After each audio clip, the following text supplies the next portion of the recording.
Fast forward, after 79, we regrouped in Kabamba. That story you know. Fronasa reorganized in Kabamba, Chikosi Marumu reorganized in Muvende. And a lot of things were happening. And then we went to Monduli, the 317 intake long, famous course. Now, when we were being recruited to go to Kabamba, there was disagreements between the former, the Uganda Army generals and the TPDF generals, the Tanzanian generals. I remember it was Major General Maruru who was heading the recruitment on the Ugandan side, and they were insisting on the size. They were insisting on the size, how tall, how big the chest was, and there was a huge argument. Now we had one comrade, Guma. Comrade Guma was not as tall as I am. He was even shorter than Waswa here.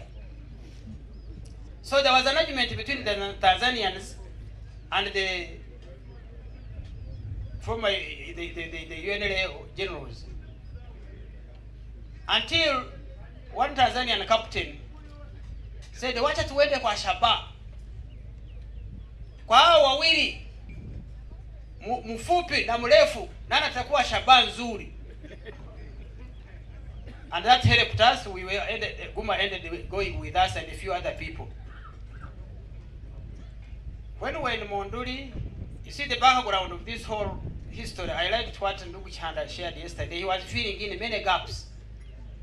And I want to just quickly move forward towards our NRA struggle. A lot of arguments started over the politics that was going on.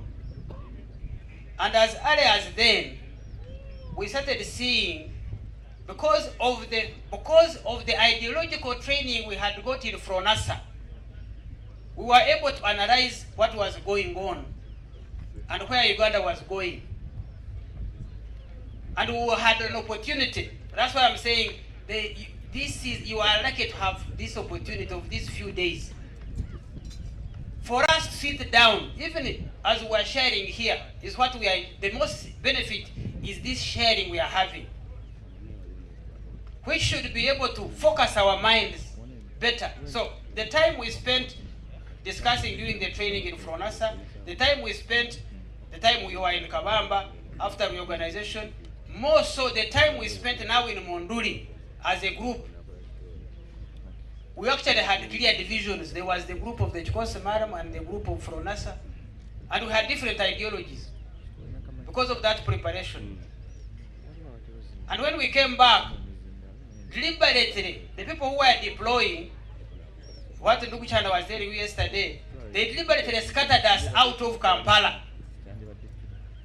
We were all posted in Moroto, in Lira, in Gulu, I was posted in Masindi, in Arua, and that they were not, they made sure, except they only left a few who were lawyers. Comrade Katabarwa, Comrade Magara, I think those were the ones who remained because they were in the headquarters. But others were all scattered. And soon, some of our officers were killed. 6 of our comrades were killed in cold blood for no good reason. And at the same time, we're also seeing what politics was going on, and even the elections and what was happening. So, just to catch up with what Ndugu Chanda was saying yesterday, that's when we were discussing where we wanted to go. And when our president, by then, as you were told yesterday, was Minister of Regional Cooperation, made a declaration that if the votes are stolen, we shall go to the bush. It was because we had been discussing, a few of us. And I know a lot of complaints were with so many people who said they should have known, who are so secretive, out of the need to know. Who needed to know what? So just to move fast forward, much of the information was given by Ndugu Chanda yesterday. different people were doing different tasks. The main idea before we started was that we would have some guns from somewhere. As he was telling you, the ones we expected from Moroto, the one we expected. But much of what we were doing was that whenever you come across any gun or across any ammunition, you have it. Now, I was in Masindi with the late Odudua now, Morombe, he died recently. And we were in charge of the training. So whenever we would go for training, we would be able to save some ammunition. Now, when we were going to Kampala, after we had been coming, we would be coming to coordinate and plan and meet our leader and the others. I used the DC's vehicle. The DC was an old OB of mine, so I requested for his vehicle, and we put in Morombe had managed to get one gun plus his and mine, but he gave them to me. We put in them in our pickup of the RDC of the district commissioner then, because there were so many roadblocks on the way, and we were able to bring them to Kampala towards the end when we decided to go. Now, on the 4th and 5th of February, but even before that, Nduguchanda mentioned a little bit about the Kisimiti incident. Some of our friends, the late Sam Magara and the late Kanyungutuzi, who died at the Kisimiti, went and attacked Kamwich drinking place. The big leaders of UPC used to sit there. And that gave us a bit of disorganization because two of our comrades died there. Kanyungu Tuzi and the son of Muzei, the brother of Rubereza. So two of our comrades died there. Those were the first casualties of during the preparations. Now, when we decided to, before we went to Kabamba, in Kabamba there were contacts who were inside, and Akanga had been was one of those who were coordinating and linking up. The idea was that let's use whatever guns we had collected. We took them to Chikere's house. Some were taken to some of the people were staying at the late John Kazora, John Wycliffe Kazora in Makindye. And while much of the effort was actually collecting guns and collecting people, the danger was, whom do you tell? Whom don't you tell? How sure are you? So many people would have wanted to go, but that was very, very important, that you only tell the one you are sure of. So we gathered at Chikere's place on the 5th. But before that, a week before, we were sent to me with the Andrew Tire to come and rake our route from Kabamba and also where we would go in Chiboga. So we requested the late Sam Njuba for his vehicle, his Honda vehicle. He said we wanted to do some work and we'll bring it back. We came through Kasanda, went to Chiboga, and that's when we found Mzee Kabulire. Ndugu Rutaya knew Mzee Kabulire, the old man who was in the wheelchair yesterday. So Mzee Kabulire said, I organize food. So we went with him in his plantation. He said, Mama Tokagamara, and I can buy beans, and we left him heaping, going to buy some bags of beans and some matoke. Now, while we were coming from Chiboka, the vehicle we had gone with hit in a ditch. Those roads were terrible at that time. And the engine came out of its place. I can't forget that incident with the Ndugu Andrew tire. That's when sometimes strength is useful. We hit a ditch and the engine came out of its place. If it was not for tires' energy to lift it back, we would have gone stuck. And we had, Ndugu did not know we were going that far. So fortunately, Ndugu tire was able to lift the engine back in its position, and we went and delivered the car back. So on the 5th of February, when we gathered at Mzee Chikere's place, I must tell you, we had a high morale. That's one thing I want to tell you. I don't know what, we really had the drive. Because just on a nice moment, I went and said bye-bye to my girlfriend. And I went singing this song, I have a dream, I have a dream. Now, every time I remember that song, after I had said bye-bye to my girlfriend, that dream is what I'm enjoying now.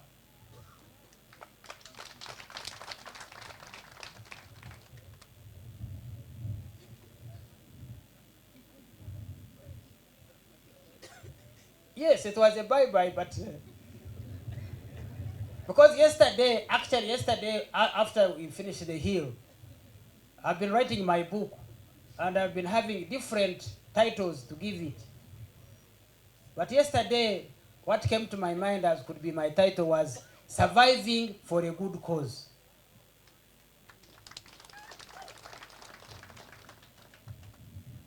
So, now, gathering at Mzee Chikere's place was like you'd bring beans together.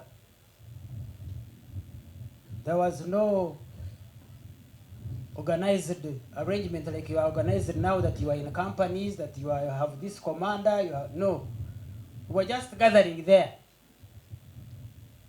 And on the evening, we loaded, on the evening of 5th, we put everybody, and I want to say really, people were very disciplined, because at Mzee Chikere's place, we told everybody to make sure they keep quiet. It was very dangerous.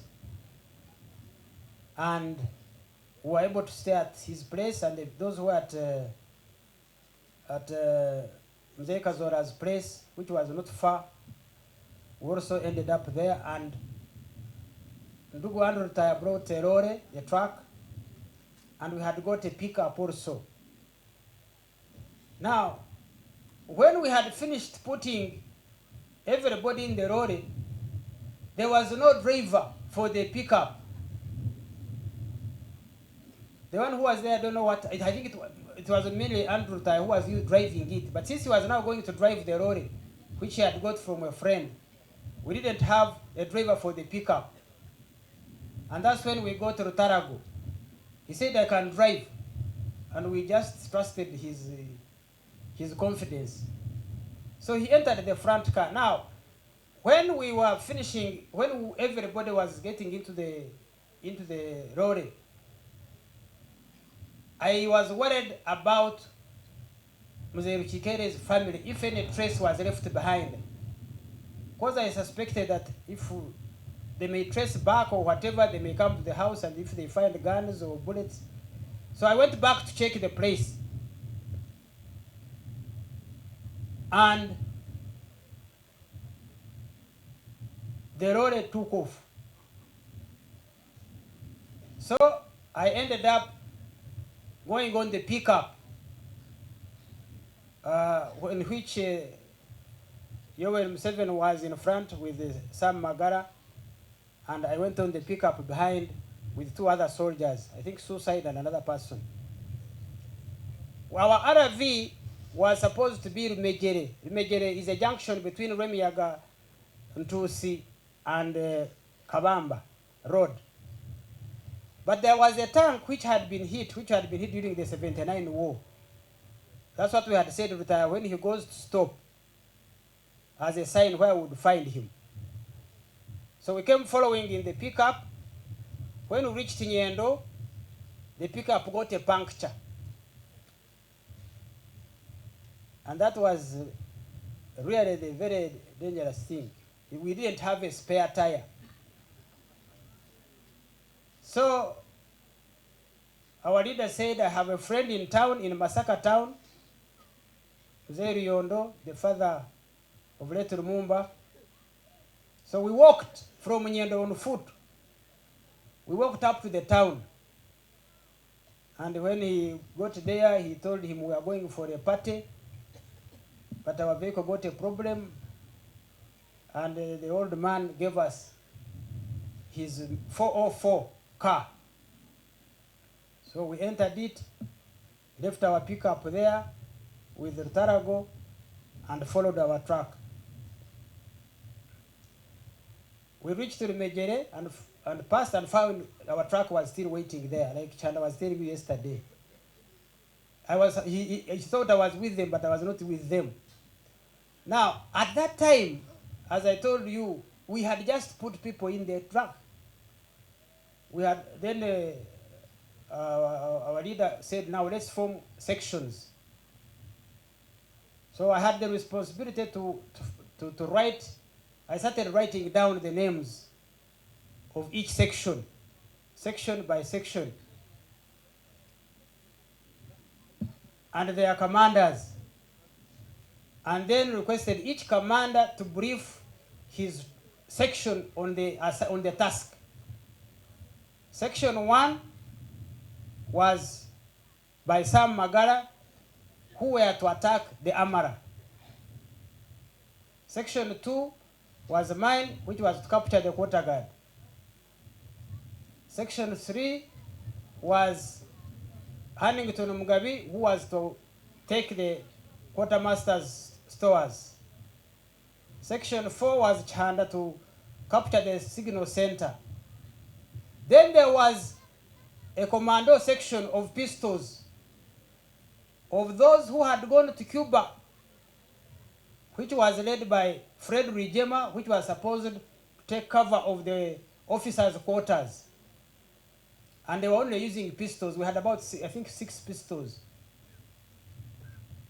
So we then, now, after while I was organizing the sections, I had not dressed up, because I had to dress up in my official officer's uniform with second lieutenant for the quarter guard. When I went to put on my uniform, because we were moving in civilian, the lorry took off. The lorry took off and left me behind. But by then we were very fit. I tried to shout, but I couldn't compete, of course, with the engine of the lorry. So I dressed up, put my pack behind, and held my gun high port. For more than 13 kilometers, I ran after the lorry, because I knew I was the one to capture the quarter guard. I must have done it in much less than an hour. The lorry after Jerry had gone and waited at Chakasa. When the lorry and the small vehicle arrived, the wreck group of Sam Magara had to go ahead to wreck and ensure that everything was okay, and to connect with the people inside. Now, inside the Kabamba, our contacts were Akanga, whom Akanga had connected with. There was Mure Mwanga, there was Chakabare, Mwene Buderia, there was Kanyankore, there was one who became the MTO, Biabasheija, and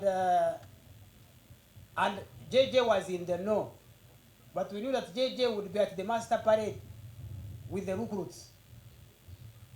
So when the wreck group went of Magara, it did not come back until it broke daylight.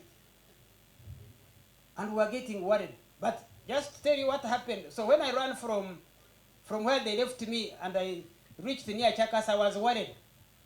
If these people see a soldier running, won't they shoot at me?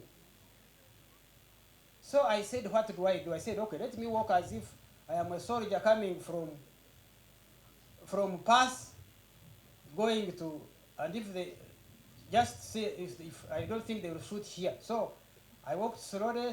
When I reached the road, there was a lot of silence, and I knocked on the window where HE was sitting, and I told him, sir, you had left me behind. Now soon the wreck group came back, the small car with some Magara, and said everything was okay. Then we exchanged seats. HE went back in the lorry, and I sat in front. Then the small car came behind, because the idea was that we would convince would keep the quarter guard ready and the small car passes. I told my section, I gave them a password. I told them, first of all, you will sit at the end of the track. Let the other section sit in front.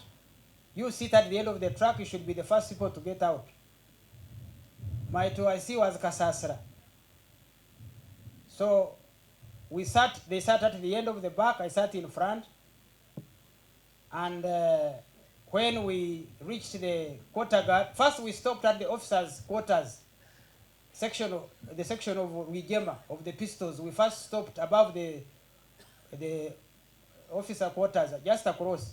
So they got out with their pistols, then we continued up to the quarter guard. When we reached the quarter guard, I came out, and my section was following. And then there were two Tanzanian guards who were very alert. One of them had put his gun down, one of them was holding his gun. So, just like we had just finished coming out, I said, Sasa, habari zenyu, huko namna gani? And the man was not interested in the greeting, was interested in seeing these who are getting. I said, we are from the headquarters. I did not want to say we have brought you chakula, because that would be, I said we have supplies. Now, as I was beginning to say that, then the small vehicle behind the truck passes. And the alert Tanzanian soldier said, mbona hiyo mbona mepita? And he opened his safe. Now, in the army, we have been saying, why adui kabla ya kuwai? So, I did not want to wait this man kuniwai. So that's why when he opened his safe, because he saw, and there is quite a bit distance, it is about 200 meters from the quarter guard up to the Amara. So that's when I said tumewaletea chakula, and the chakula was what he got. Then fire started. My section was ready. They even shot the second one, who was the next Tanzanian. And then the pistol firers started firing from the officer's mess. And in a very short time, it was fire talk, bullet talk. Then all of a sudden, the machine gun started firing from the Amara, which Ndukchana was explaining, which is an underground Amara. When the SAS section went, they took cover, and when they tried to go, he was firing at them with a machine gun. And the whole firing, you know, Suicide, who was among those who attacked the quartermaster stores, for him, he went shooting in the air like this. Everywhere there was shooting in the. All the recruits who were near the dam where the parade was, all of them scattered, and they were very far. So the section at the Amara was unable to enter because of the machine gun fire. Now, when we started firing and we took cover, when I went to look behind, I saw our commander standing up still with his gun. I said, sir, take cover. he refused. He was watching the whole scenery. So I go to I said, sir, take cover. He refused. Because there was firing from the pistol group, there was firing everywhere. So I think his eyes were mainly to see what was happening at the quarter guard. Oh, they have put the picture of Kabamba. That's what you now see the Kabamba of today. So now, soon we got a message that somebody came from the quarter guard to say that there is a machine gun. There is a machine gun who has stopped entering. And at that time, no, actually before they came back, somebody drove a Land Rover from the quartermaster's place up to the quarter guard where we were. So our commander told me, go with your section, reinforce the Amara.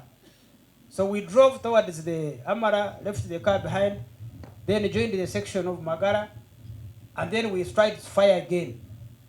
The machine gun man now was firing even in a more rapid way, until we realized that it was not possible for us to get out that man, and we withdrew back to the quarter guard. And by then, the quartermaster people, you know, our people, the Chakabare, Kanyankore, and Mure, who are there, the Chakabare was in charge of quartermaster, so he had filled the two trucks of food, kawunga, beans, everything. So they drove them to the quarter guard. By the time we left the quarter guard, we had a convoy of 18 vehicles, 8 vehicles, 8.